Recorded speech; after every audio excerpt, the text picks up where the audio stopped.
Donc aujourd'hui, nous sommes aux Lisières pour la présentation de votre livre Les histoires improbables, les légendes improbables de Roubaix.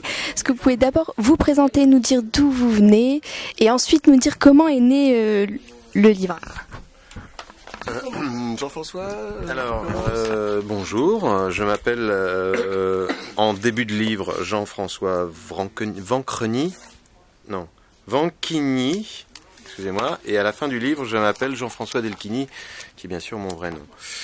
Voilà. Il l'a dit de manière plus facile. Ouais. Eh bien moi je suis Jean-Pierre Van der Plaan. En début de livre. Ou alors là, c'est très facile à traduire parce qu'en fait, quand on regarde derrière, on s'aperçoit que ça correspond exactement à ce qui est marqué sur ma carte d'identité. Jean-Pierre Duplan. D'accord. Alors, eh bien, ce que nous sommes et qui nous sommes, on peut dire que Jean-François Delquigny a fait texte, suggestions littéraires et érudition ciblée. Et Jean-Pierre Duplan, il a fait texte, illustration photographique et recherche iconographique. Et comment est né le livre? D'où est venue l'idée? Dans notre cerveau fiévreux? Oui, c'est une envie irrépressible de faire le mal,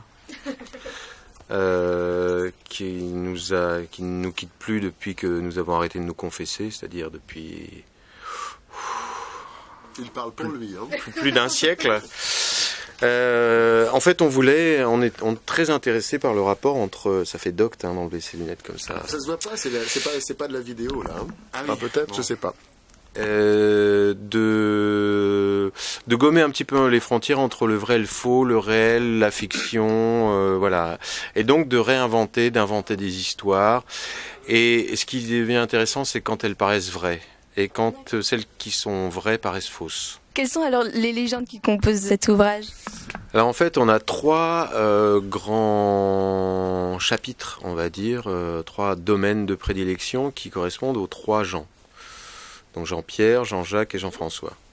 Jean-Pierre, ici présent, est le spécialiste des sciences et techniques. Donc c'est toutes les inventions dont plus personne ne se souvient, et quelquefois fort heureusement.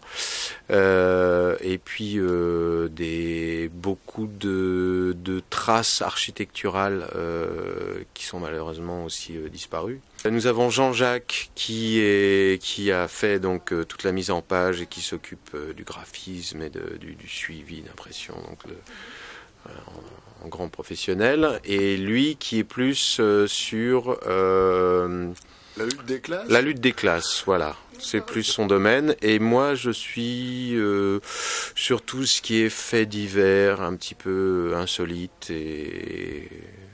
Fait de société, ésotérisme, curiosité psychologique, voilà, culture. D'accord. Donc les légendes, elles viennent uniquement de votre imagination ou il y en a certaines que vous avez été piochées dans le passé historique de Roubaix? Alors, c'est là où ça devient intéressant, c'est que donc notre principe, moi je prends toujours la même image parce que je pense qu'elle est assez juste, c'est que entre le totalement faux et le totalement vrai, on se situe toujours au milieu, mais pas forcément, enfin, le milieu, on place le curseur un peu où on veut. Donc, je vais prendre l'exemple d'une légende du livre, qui est celle du ver solitaire. Donc, à Roubaix, il y avait un café qui s'appelait Le Ver Solitaire, qui était à la place du groupe scolaire Buffon, maintenant. Hein. Là où les gens venaient boire tout seuls.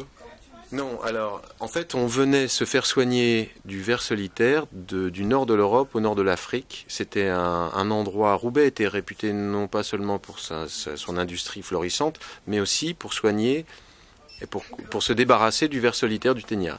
Et donc, il y avait des gens qui venaient se faire soigner très sérieusement dans ce café où le patron, Alphonse Berthe, avait inventé une décoction très dangereuse parce que il était absolument pas médecin, qui permettait de se débarrasser du ver solitaire. Donc nous on prend cette histoire-là et puis on brode, on peut pas s'empêcher de broder, voilà. Donc il y a d'autres histoires qui sont vraies comme ça. Et puis après, il y a des photos qui nous inspirent. La médiathèque de Roubaix a eu la gentillesse de mettre à notre disposition tout le fonds de photos anciennes, de cartes postales qu'ils avaient en leur possession. Et donc on s'est retrouvé avec des photos. Ce qui est génial, c'est de pas savoir ce que c'est, mais c'est d'inventer la réalité de la photo qu'on voit. Donc les photos sont truquées? Non. Non. D'accord. Les photos de la médiathèque, vous pouvez aller les voir, vous prenez votre livre. Ok. Donc c'est exactement les mêmes photos. Est-ce que vous imaginez qu'on dit la vérité? Genre...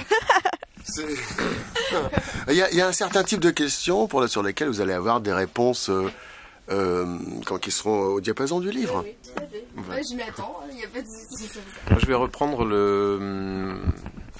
la phrase de quelqu'un qu'on aime beaucoup, Orson Welles, qui avait fait un de ses derniers films qui s'appelait Vérité et mensonge, qui dure 1h30. Et à la fin du film, il dit voilà, je vous ai parlé de vérité et de mensonge pendant 1h30 et je vous ai dit la vérité pendant 1h15. Débrouillez-vous. Okay. Quelles sont vos attentes par rapport au public? Il s'amuse surtout. Déjà en le feuilletant. Avant d'acheter, il faut prendre du plaisir. L'idée, quand on en a voulu faire le premier livre, c'était de faire quelque chose qui soit amusant, où on se moque pas des gens. Parce que les gens du Nord, c'est nous, donc on n'a pas un regard, oui, on n'est pas masochiste. On les aime bien. Hein. Et donc on parle de nous avec nos références culturelles, historiques et compagnie, mais on s'amuse, on est là pour faire autre chose que des vraies légendes parce que c'est déjà très bien fait, on ne va pas en refaire un autre. On est là pour s'amuser à partir de ce terreau-là. Donc d'abord, prendre le livre, feuilleter. Et en fait, ce qui est génial, c'est sur les salons de lecture, quand on voit les gens, on ne dit rien, donc les gens passent et ils commencent à feuilleter. Le premier signe, c'est les sourcils qui se froncent, parce que là, on comprend plus.